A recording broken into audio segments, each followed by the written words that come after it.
Hey guys, sorry for the late upload today, but apparently I'm still on island time. It's been a few days since I've been back from vacation and I am still running slow, but better late than ever, right? So today we are going to cook the Sloppy Joe crockpot meal. Now, I am not cooking this in the crockpot. I'm actually putting it in a baggie as a freezer meal. So my family and I actually had this last night. I ran out of time to make a double batch. So I'm gonna make it tonight for you guys and share it. I'm not going to eat it though, but last night it was really good. Definitely love homemade Sloppy Joe over the canned kind. So I'm really excited to get another one of these in the freezer for a future dinner.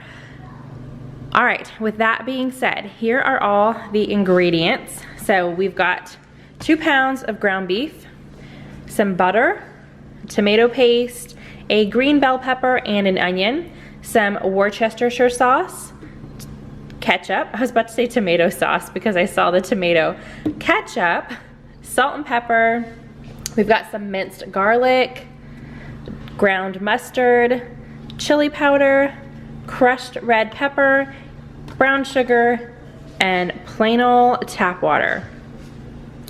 So first things up, I've got my skillet. I'm going to brown the ground beef. Now, whenever I'm cooking meat, I actually have not pulled them out yet. I need to get them. I always cook my ground beef with onion powder and garlic powder.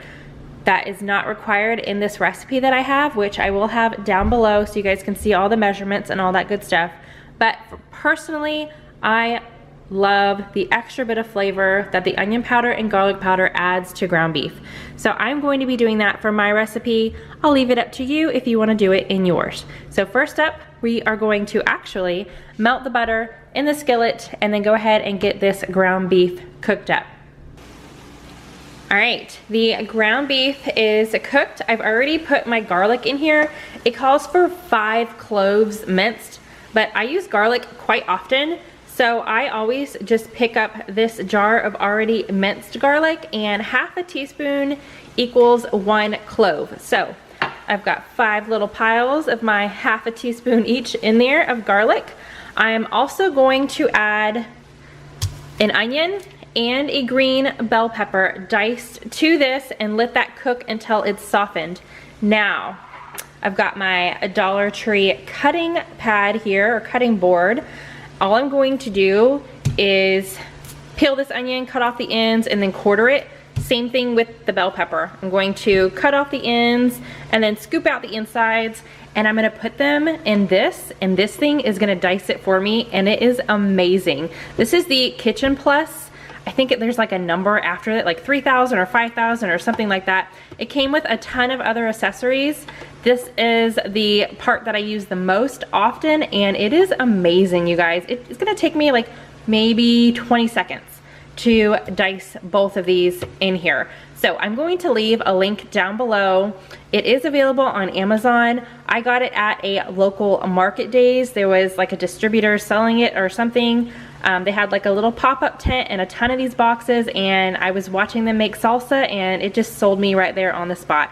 Love this thing. I use it all the time. So if you guys do not have one of these and you hate dicing onions, especially onions for me, oh my gosh, I hate dicing onions. They always make me cry. So check that link out. Just a little tip there. So I'm gonna go ahead and get these diced up and in here cooking until they are soft. Okay, I'm about to mix in the onions and the bell pepper, but I wanted to show you how well that chopped them up, or really diced them. I mean, you can keep them as thick as you want. I like to really get mine small, just because I do have little kids and they're picky, and if they see this big chunk of something green or white, they're gonna ask what it is. If I cut it up small enough, they're not even going to see it. Okay, the peppers and onions are all nice and soft. Most of the onions are translucent, so the only thing I have left to do is add all of this stuff. So I'm going to get all of this mixed into here, and then I'm gonna let it simmer for 15 minutes. Again, all The measurements are going to be down below. And it is all mixed together. It's been simmering for 15 minutes. So I turned the heat off. I'm actually going to set it back here so it's not fully on the heat because we are not eating it right now. So I'm going to let it cool off and then get it in my bag and pop it in the freezer.